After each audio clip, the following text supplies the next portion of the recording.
대표 박민우라고 합니다. 저희 회사는 인공지능 산업에서 꼭 필요한 가장 중요한 요소라고 할 수 있는 학습 데이터를 수집 가공하는 기업입니다. 저희 회사는 2017년 4월에 설립이 되었고요. 놀랍게도 설립하고 3개월 만에 네이버로부터 시드 투자를 유치했습니다. 그리고 2018년에 시리즈 A 투자 유치를 했고, 가장 최근에 저번 달에 시리즈 B 투자까지 유치한 매우 성장 속도가 빠른 스타트업이라고 보시면 되겠습니다. 저는 IT 경력이 한 20년 좀 넘었고요. 현재 클라우드웍스는 5번째 창업입니다. 그 전에 한 4번 정도의 M&A를 했었고요. 그래서 생계형 전세 창업가라고 말씀드릴 수 있습니다. 저희가 풀고자 하는 문제는 크게 4가지였습니다. 인공지능 산업에서 가장 중요하다고 많은 분들이 말씀하시는 이 데이터를 어떻게 수집 가공할 것인가, 그리고 얼마나 빠른 속도로 이 문제를 해결할 수 있을까, 그리고 이제 향후에 점점 더 데이터의 수요는 급증할 텐데 이것을 어떻게 커버할 수 있을까, 또 기업들이 많은 고민을 하고 있는 데이터에 대한 보안 문제, 또 개인정보 보호법 관련된 문제들을 우리가 해결할 수 있을지, 그리고 데이터의 품질을 어떻게 유지할 수 있을지, 이 4가지 문제를 해결하기 위해서 회사가 계속 고민을 하고 있는 중입니다. 그러면은 이 학습 데이터 수집 가공의 속도라는 것이 왜 중요한지 설명을 드리면요. 현재 많은 AI 기업들이 데이터를 가공을 하기 위해서 보통은 인하우스 방식을 많이 활용합니다. 쉽게 말씀드려서 계약직이나 알바들을 채용해서 회사 내에서 데이터 가공 업무를 맡기고 있는 거죠. 근데 이게 생각보다 많은 데이터를 필요로 하고 있고요. 이 가공하는 데 걸리는 시간과 노력이 꽤 많이 소모가 됩니다. 예를 들면서 AI 스타트업 하나가 새로 이제 AI 서비스를 만들다고 가정을 했을 때 보통은 이제 뭐 기획하는 분들과 엔지니어 2~3명이 같이 시작을 할 겁니다. 만약에 매우 높은 수준의 기술력을 갖고 있다면 3개월 정도 만에 AI 알고리즘 모델을 만들 수 있을 겁니다. 그러면은 이 서너 분이 3개월 정도 시간을 소모했겠죠. 그런데 이제 이거를 서비스화 하려면 이제 대량의 학습이 필요한데요. 이 학습에 필요한 시간은 훨씬 더 많은 사람과 많은 시간이 필요합니다. 예를 들면은 서너 명이 서비스를 개발했다고 하지만 사실 학습할 때 데이터 가공에 필요한 인력을 산출해 보면은 10명 정도가 3~4개월 가공을 해야지만 충분한 학습량의 데이터를 확보할 수가 있게 됩니다. 이렇게 보면은 사실 AI 산업에서 서비스를 만드는 데 걸리는 기술적인 시간보다 데이터를 가공하는 데 걸리는 시간이 더 많이 투자가 돼야 되는 상황이고, 이런 부분이 어떻게 보면 서비스를 출시하는데 버틀넥이 되고 있는 상황입니다. 그래서 저희는 이 문제를 가장 빠르고 정확하게 해결하기 위한 노력을 하고 있고요. 그리고 데이터 형태에 따라서 가공에 걸리는 시간과 노력은 또 많은 차이가 납니다. 단순히 이미지 가공 정도라면은 그렇게 많은 시간과 노력이 필요하지 않겠지만, 이게 동영상으로 가거나 동영상에 음성, 이미지가 혼합되어 있는 경우에는 훨씬 더 많은 시간과 비용이 필요하게 됩니다. 쉬운 예로 동영상에 이제 프레임이라는 게 있고요. 초당 60프레임이라고 했을 때 1초에 60장의 이미지와 음성이 생산된다고 보시면 되겠죠. 이거를 전부 다 가공하기 위해서는 정말 많은 시간과 노력이 필요하게 됩니다. 그리고 또 문제는 사실 많은 기업들이 데이터는 보유하고 있습니다. 충분한 데이터를 보유하고 있지만 이런 것들이 이제 개인정보 보호법이나 이런 이슈들 때문에 회사 밖으로 반출이 될 수 없는 상황입니다. 그러다 보니 계약직 아르바이트 인력들을 회사로 불러서 가공을 해야 되는 거고요. 이렇게 되면은 물리적 한계가 발생합니다. 결국은 이 사람들을 수용할 수 있는 공간, 그리고 이들을 관리하기 위한 관리 인력, 시간과 비용이 계속 증가하는 구조가 되겠죠. 그래서 이런 개인정보 보호 이슈를 해결하기 위해서 저희는 해당 기업의 서버, 데이터가 있는 서버와 서버를 연동해서 비록 클라우드 소싱 방식이지만 실제 업무는 고객사의 서버에서 이루어지게끔, 그래서 고객사 서버에 있는 데이터가 외부로 반출되지 않게 관리하는 부분도 저희가 같이 수행하고 있습니다. 그리고 이 데이터 수집 가공에서 가장 중요한 것은 데이터 품질 관리입니다. 데이터 품질을 유지하기 위해서 많은 사람들이 이제 노력을 하고 있는데요. 특히 저희같이 불특정 다수가 참여하고 있는 크라우드 소싱 방식에서는 사실 품질 관리가 더 어려울 수밖에 없습니다. 그래서 저희가 도입하고 있는 방식은 전수 검수입니다. 그래서 일반 작업자가 작업한 내용에 대해서 100% 전수 검수를 통해서 잘못된 작업들을 반려시키고 재작업을 시켜서 데이터 품질 수준을 99.9%까지 유지하려는 노력을 하고 있습니다. 이 아까 말씀드렸던 이 데이터 수집 가공에 대해서 많은 시간과 노력이 필요한데요. 이걸 해결하기 위한 가장 효과적인 방법은 크라우드 소싱입니다. 그러니까 많은 사람들이 동시간대에 같이 참여해서 문제를 해결하는 방식이죠. 그래서 이 방식은 이미 아마존이나 수많은 미국의 저희 경쟁사들이 검증을 통해서 이 방식까지는 충분히 확인이 되었고요. 근데 아까 말씀드린 것처럼 이제 품질 관리에 대한 부분들이 항상 이슈가 되고 있습니다. 그래서 저희가 전수 검수 프로세스를 가지고 있는데요. 작업자가 하나의 작업을 하고 나면 그 작업이 단위 작업이 이루어질 때마다 모든 작업은 검수자한테 전달이 됩니다. 그러면 검수자가 해당 작업에 대해서 가이드에 충분히 충실하게 작업이 됐는지를 검토하고 만약에 잘 문제가 작업이 잘 이루어졌다면 승인을 하게 되고 만약에 작업에 문제가 있다면은 반려를 하게 됩니다. 그래서 반려된 작업은 작업자가 재작업을 해야 되고요. 재작업을 통해서 승인이 된 작업에 대해서만 저희가 비용을 지급하고 있습니다. 이런 검수 시스템이 도입되면은 데이터의 품질을 유지하는 데는 매우 효과적입니다. 하지만 반대로 이 검수자에 의한 버틀렉이 발생하게 됩니다. 일반적으로 작업자 수가 검수자 수보다 많고요. 또 새로운 작업일 경우에 초기에 반려율이 증가하게 됩니다. 그런 경우에 검수자가 충분하지 않다면 사실 검수 부분에서 병목 현상이 생길 수가 있습니다. 그래서 저희가 도입한 시스템은 데이터 검증, 작업자 단계에서 검증 시스템을 더 강화하는 방식입니다. 저희가 4단계 방식을 이용하고 있는데요. 처음에는 자가진단입니다. 해당 프로젝트를 수행하기 전에 한번 스스로 작업을 해보는 거죠. 근데 이제 이 자가진단은 사실은 튜토리얼 효과밖에 없기 때문에 그렇게 실질적인 효과가 크진 않습니다. 그래서 저희가 그 다음에 도입하는 방식은 자격시험입니다. 그러니까 해당 작업을 하기 전에 그 작업에 대해서 시험을 봅니다. 그래서 해당 일정한 시간에 일정한 점수를 통과한 사람만 이 작업에 참여할 수 있게 하는 거죠. 그러면은 사람들은 시험을 통과해서 작업에 참여했기 때문에 본전 생각 때문에 어쨌든 꽤 열심히 작업을 하게 됩니다. 근데 이제 문제는 이게 저희가 이 데이터 가공 작업이라는 것이 반복적인 작업이 계속 이루어지는 형태이기 때문에 시간이 지나면 집중력이 떨어지게 됩니다.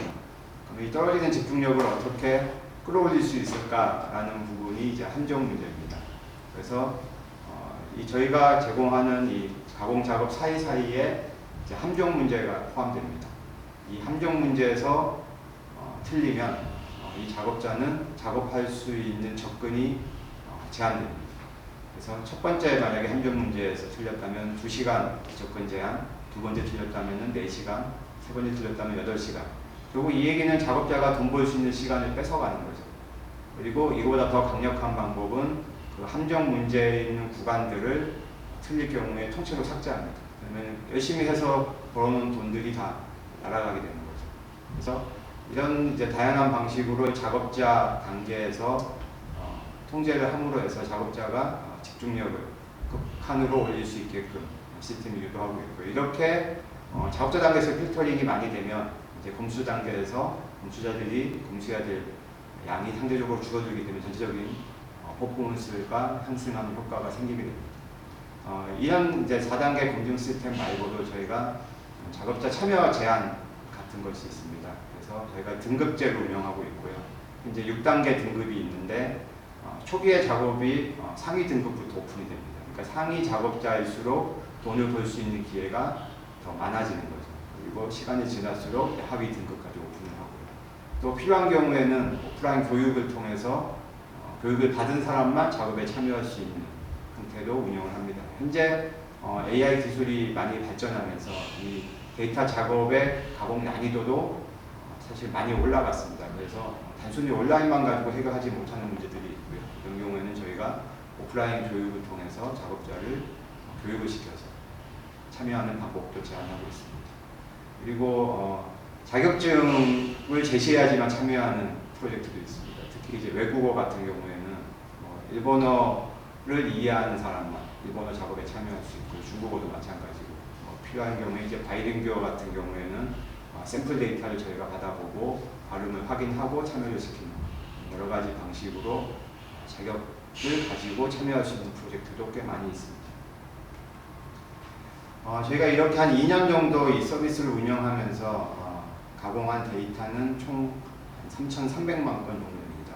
이 3,300만 건이 큰 숫자일 수도 있고 작은 숫자일 수도 있을 텐데요. 저희가 다루고 있는 모든 데이터는 비정형 데이터이기 때문에 비정형 데이터를 사람이 가공해서 3,300만 건이라고 하면은 꽤 큰 숫자고요. 이 3,300만 건을 가공하기 위해서 참여한 크라우드 소싱 인력들은 한 3만 명 정도가 됩니다. 현재 저희가 2년 동안 누적으로 진행한 프로젝트 수는 500개 정도 되고요. 저희를 통해서 데이터를 구축한 기업 수는 70군데 정도가 됩니다. 이 작업 양이 늘어나면은 작업자는 자연 증가하게 됩니다. 저희가 처음에는 한 500명 정도로 시작을 했는데요. 그때는 작업 자체가 많지 않았기 때문에 작업자들이 자기 혼자 돈을 벌기 위해서 외부의 지인들한테 알릴 이유가 없었어요. 근데 작업 양이 많아지면 어차피 혼자 다 먹을 수는 없으니까 주변 지인들한테 알리면서 한 2년 동안 3만 명까지 자연 증가하게 됐습니다. 저희 작업자 인구 통계학적 분포를 보시면 20대 여성분들이 제일 많습니다. 왜 20대 여성분이 많을까 생각해 보면 우리나라가 이제 대졸 미취업자 수가 100만 명 이상이 되고 있고요. 그리고 이 중에 상당 부분이 아르바이트를 통해서 수익을 가져가는 비중이 높은데요. 특히 20대 여자분들이 할 수 있는 아르바이트가 상대적으로 매우 작습니다. 그리고 아르바이트의 이제 질 형태도 되게 위험한 불안한 아르바이트들이 꽤 있기 때문에 저희 같이 100% 재택으로 원하는 시간에 어디 장소에 구애받지 않고 할 수 있는 작업은 20대 여자분들한테 매우 선호하는 아르바이트 형태가 될 수 있습니다. 그래서 과연 이런 데이터 가공 작업을 통해서 수익을 얼마나 낼 수 있을까라고 많은 분들이 생각하실 텐데요. 저희 홈페이지에서 보면은 실시간으로 주간, 월간 누적 랭킹이 나옵니다. 그래서 그 소득 랭킹을 보면은 이제 거의 주간 랭킹은 거의 100만 원 이상입니다. 그래서 불특정 다수지만 누구든지 열심히 하면 일주일에 100만 원 이상을 벌 수 있는 재택 알바 사이트로 보이는 거죠. 그리고 월간으로는 400 이상 버는 분들도 많고요. 누적으로는 최근에 이제 4천만 원 돌파한 사람도 있습니다. 그래서 어떤 기업들이 저희한테 가공을 의뢰할까요? 라고 보시면 일단 70군데 AI 기업들이 참여하고 있는데요. 네이버, 삼성전자, SK, LG, KT 이런 우리가 익히 들어본 AI에 많은 기술 개발을 하고 있는 대기업들, 그리고 카이스트나 포항공대 같은 이제 연구소가 이제 중심이 되어 있는 학교 기업들, 그리고 상위권에 있는 AI 스타트업들이 대부분 저희의 고객이라고 보시면 됩니다. 향후에 이제 AI 산업은 동영상 중심으로 많이 변화할 겁니다.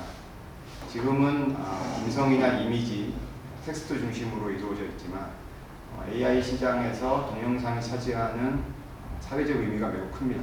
특히 CCTV라든가 블랙박스, 그다음 자율주행 자동차, 의료 영상 이런 것들은 사회적 기여도가 매우 큰 AI 산업 분야고요. 여기에는 대부분 동영상으로 데이터들이 이루어져 있습니다.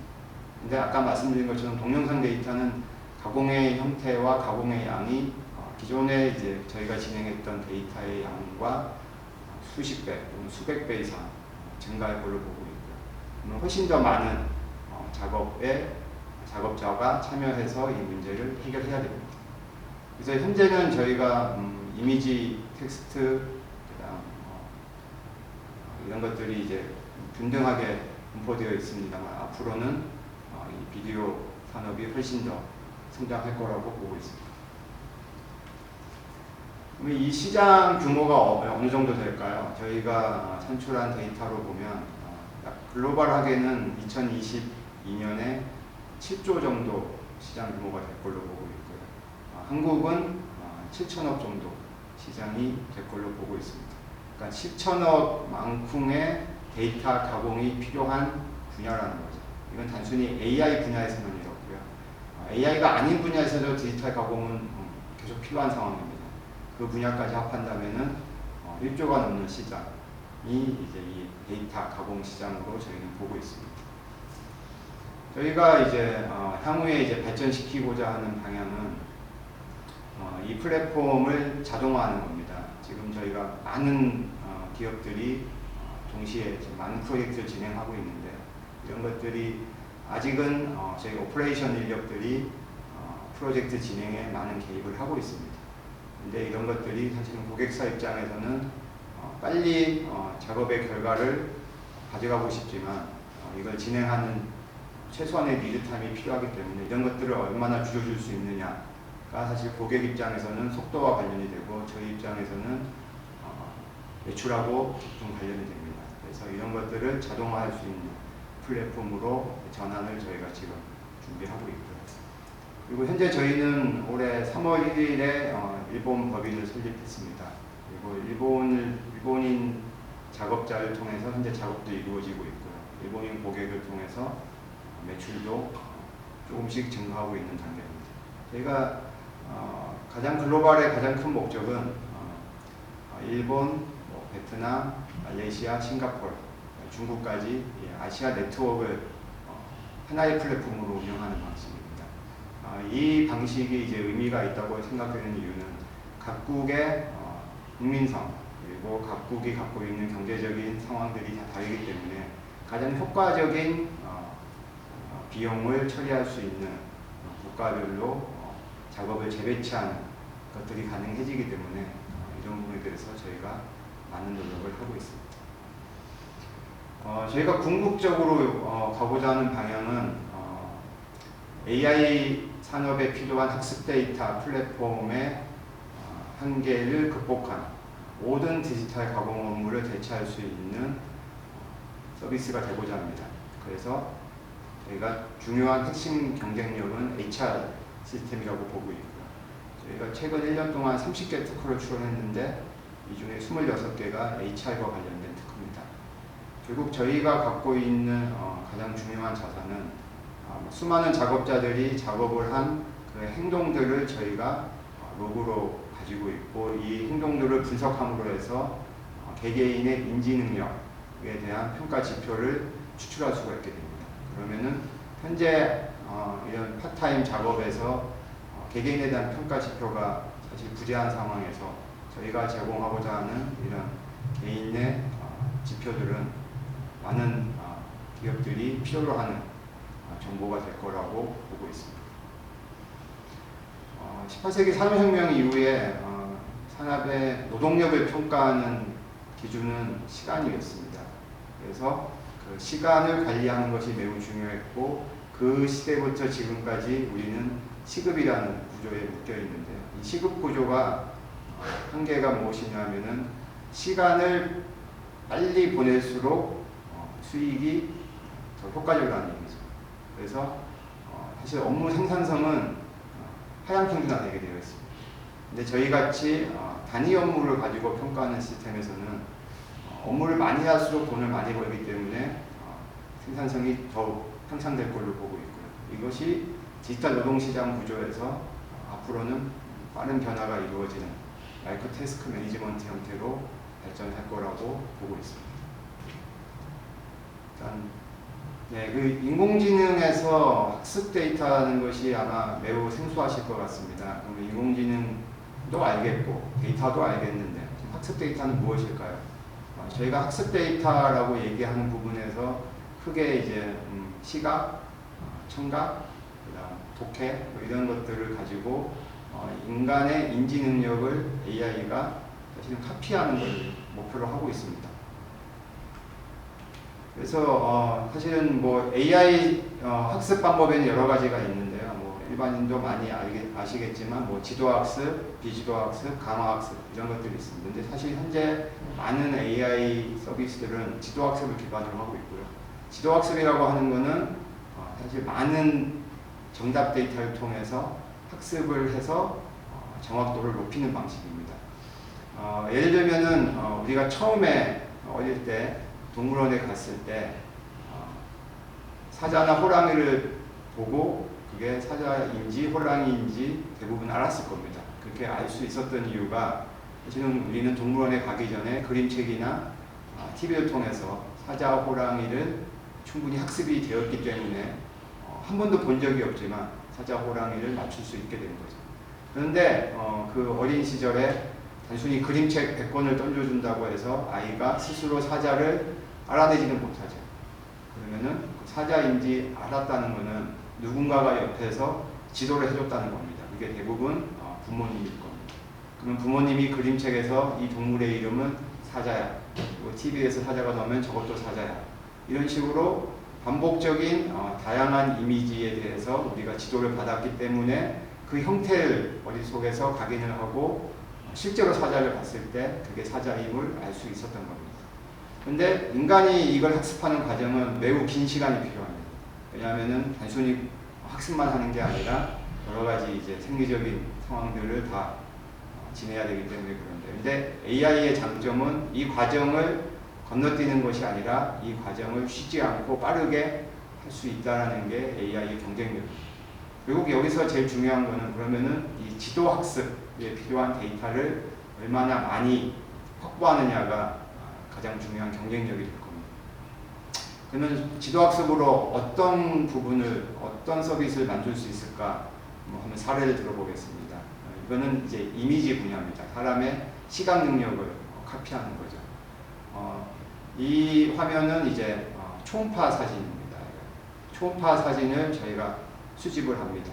그리고 초음파 사진에서 눈, 코, 입의 위치를 작업자들이 찾아줍니다. 그러면 이걸 가지고 학습한 인공지능 서비스는 태어날 아기의 얼굴을 예측을 해서 만들어줄 수가 있습니다. 그러면 현재 화면에서 보시면은 인공지능이 예측한 아기의 얼굴과 실제 태어난 아기의 얼굴을 보실 수가 있는데요. 매우 흡사합니다. 이것도 결국은 많은 양의 초음파 사진, 그리고 이 초음파 사진에서 눈, 코, 입을 정확하게 가공하는 작업만 충분히 이루어진다면 이런 류의 서비스가 가능해지는 거죠. 이런 거는 이제 거북목을 이제 인공지능이 판별하는 겁니다. 그럼 거북목을 인공지능이 판별하려면 거북목 데이터가 필요합니다. 결국은 거북목 상태의 사진들을 많이 수집을 해야 되고요. 그 거북목의 목의 형태를 사람들이 표시해주는 이런 데이터를 충분히 확보하고 가공을 해준다면 인공지능이 거북목을 스스로 판단할 수 있는 서비스를 만들 수 있게 됩니다. 그리고 이제 사람의 시선을 트래킹하는 서비스인데요. 우리가 유튜브에서 어떤 광고를 볼 때 과연 그 사람이 광고에 어디를 보고 있는지, 또는 영화에서 PPL이 있다면은 그 PPL이 어느 정도 효과가 있을지, 이런 것들을 파악하기 위해서는 사람의 시선을 트래킹을 해야 됩니다. 근데 이걸 시선을 트래킹하기 위해서는 많은 시선 데이터를 모아야 되고요. 그러면은 저희 같은 회사에서 작업자들한테 시선을 모을 수 있는 이 서비스, 이런 방식으로 해서 시선 데이터를 수집하기도 합니다. 이거는 이제 반려견을 이제 안면 데이터를 수집을 해서 이 개의 주인이 누군지를 알 수 있게 해주는 서비스를 만들고 싶다면 다양한 개의 안면 사진이 필요하고요. 그리고 눈의 위치를 가공을 해줘야 됩니다. 그래서 반려견 안면을 통해서 주인을 식별할 수 있는 AI 서비스, 이런 것도 개사진 수집 같은 게 필요한 거죠. 그리고 뭐 어떤 사진의 성별과 나이를 판단하는 이런 것들도 많은 데이터를 사람들이 통해서 가공이 되고요. 그리고 손의 위치, 그 다음 얼굴의 안면 인식, 이런 것들을 위해서 안면과 손의 사진을 수집하고 그 수집된 사진에 대해서 눈, 코, 입에 대해서 마킹을 해주는 이런 작업들도 저희가 진행을 하고 있습니다. 그리고 이제 패션 속성을 분류하는 작업인데 이런 것들은 사실 패션에서 다양한 스타일들이 있는데 이걸 다 이해하는 사람이 사실은 많지가 않아요. 그래서 이런 것들을 수천 개의 카테고리를 사전에 분류해서 인공지능이 어떤 의류의 사진을 보고 이게 어떤 속성에 대한 의류이고 이거와 유사한 의류를 찾아줄 수 있게끔 하는 인공지능 서비스를 만들고 싶을 때 이런 작업들을 진행합니다. 이거는 이제 걸그룹 같은 경우 이제 댄스 동영상이 있는데 이제 직캠이라고 하죠. 특정 멤버만 사실 보고 싶을 때 그 멤버를 찾아서 그 사람들의 동작을 정확히 인식하기 위해서는 이 동영상에서 전체 골격, 그다음 앞면, 그다음 이 사람이 누구인지를 또 가공하는 작업들을 해주게 됩니다. 그리고 이제 우리가 외국에서 뭐 메뉴판이나 뭐 간판 사진을 봤을 때 이거를 인식을 하려면 굉장히 힘듭니다. 과거의 OCR들은 활자체 인식에 적합한 거고요.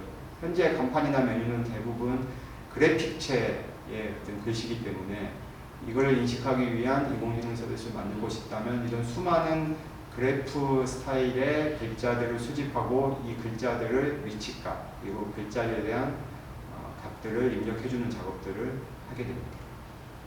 여기까지가 이제 시각적인 능력을 인공지능이 어떻게 커버할 수 있나 그리고 그걸 위한 데이터를 어떻게 가공하는지를 보여드렸고요. 그 다음 이제 음성입니다. 음성 같은 경우는 초기에는 AI 스피커들이 음성 인식률이 매우 낮았습니다. 근데 그 낮았던 이유 중에 자세히 보시면은 이제 어린아이, 그 다음 여성, 그 다음 사투리를 쓰는 경우, 그 다음 노인층에 대한 음성 인식이 상대적으로 부족했어요. 그 이유가 뭐냐면 결국 데이터의 문제죠. 얼마나 다양한 연령층, 그 다음 거주지별, 성별에 대한 데이터를 가지고 학습을 했느냐가 문제가 되겠죠. 그래서 저희 같은 경우는 이제 다양한 연령층에 대해서 또 지역별로, 성별로 데이터를 수집해서 이것이 학습 데이터를 쓸 수 있게끔 작업을 하고 있고요. SK T맵이라는 내비게이션을 많이 쓰고 있는데요. 사실은 이 내비게이션의 음성 인식이 가장 중요한 서비스예요. 왜냐하면 운전을 하게 되면 손발이 사실은 묶여 있는 상태이기 때문에 음성 인터페이스가 가장 효과적이죠. 그래서 누구라는 서비스가 이제 음성 인식 서비스인데 이 누구가 T맵에 현재는 이제 포함되어 있어요. 그래서 T맵에서 누구를 호출해서 내비게이션을 작동시킬 수가 있는데요. 음성 인식률이 초기에는 상당히 떨어졌습니다. 이제 그 이유가 기존에 이제 수집했던 음성 데이터들은 일반 이제 환경에서의 음성 데이터였고 차량 환경에서의 음성 데이터는 또 다른 거죠. 차가 가지고 있는 특수한 소음들이 있기 때문에 그 소음을 포함한 음성으로 학습을 시켜야지만 음성의 인식률이 높아지게 됩니다. 그래서 저희가 시동을 켠 상태, 시속 40km 달리는 상태, 80km 달리는 상태에서의 사람들의 음성을 수집을 하고 그 수집된 음성으로 학습을 하게 되면 차 안에서의 음성 인식률이 높아지게 됩니다. 이건 최근에 이제 뉴스에 나왔던 내용인데요. 아기의 울음소리를 듣고 아기가 원하는 것이 무엇인지를 알게 해주는 인공지능 서비스입니다. 초보 엄마들은 아기의 울음소리만 가지고 아기가 뭘 원하는지 알 수가 없죠.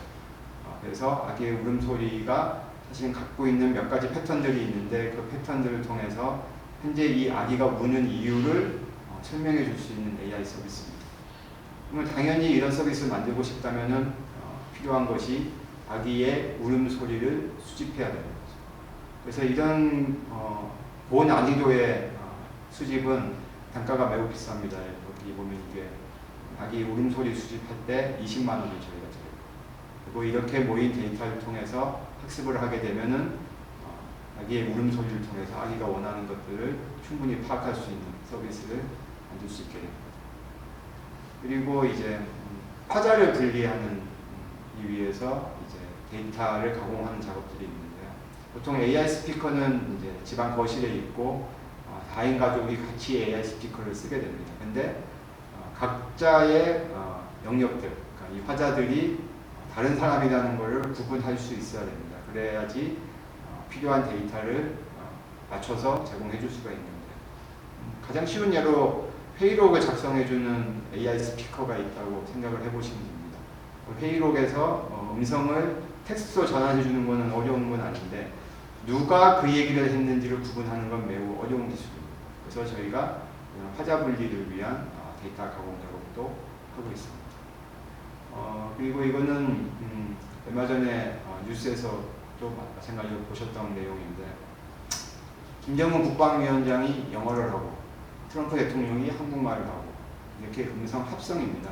근데 그 음성 합성을 이용하려면 그 사람의 음성을 이제 잘라주고 그 잘라진 음성에 대해서 받아쓰기를 해주면 됩니다.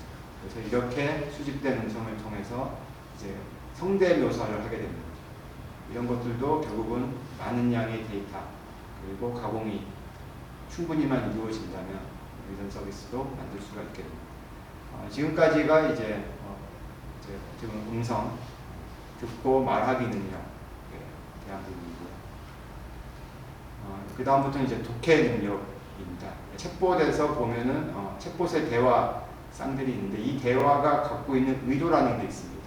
그 의도를 사실은 현재 인공지능은 정확히 판단을 못하고 이거를 사람이 어떤 의도로 대화가 이루어졌는지를 충분히 데이터를 가공해주면 이제 앞으로는 AI가 챗봇에서 대화의 의도를 파악할 수 있는 수준으로 발전하게 될 겁니다.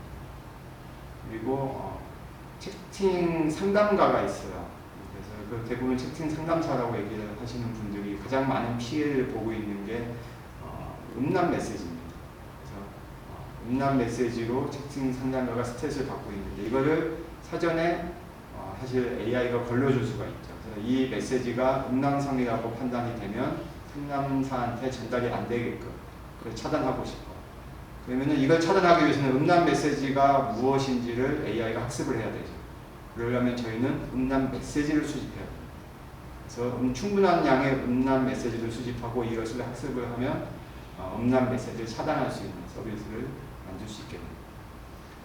그리고 이제 배달 서비스에서 이제 리뷰 코너가 있는데 이 리뷰에 보면은 리뷰는 대부분 단문입니다. 하나의 문장 안에 맛과 양과 배달 서비스 뭐 이런 가격 이런 것들이 다 포함되어 있는데요.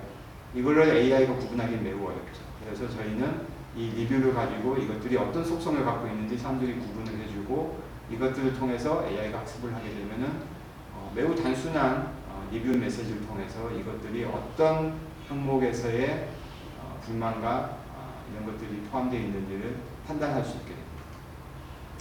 그리고 이제 어떤 지문을 읽고 그 지문에서 답을 도출해주는 QA 같은 데이터도 독해 능력, 인공지능의 독해 능력을 키우기 위해서 필요한 데이터. 또 더 나아가면은 어떤 문장을 자동으로 요약해주는 서비스. 이런 것들도 마찬가지로 어떤 지문과 거기에 대한 요약 데이터를 학습 데이터의 쌍으로 학습을 시켜주면 점차 지문을 읽고 요약하는 AI 서비스가 발전하게 됩니다. 그래서 이런 식으로 사실은 음성, 시각, 독해 다양한 분야에서 데이터들이 필요하고요. 이 데이터는 AI 서비스들이 어떤 서비스를 출시하느냐에 따라서 가공 방식이 다 달라지게 됩니다. 그래서 저희는 이런 다양한 형태의 데이터들을 수집 가공하고는 서비스라고 보시면 될 것 같습니다.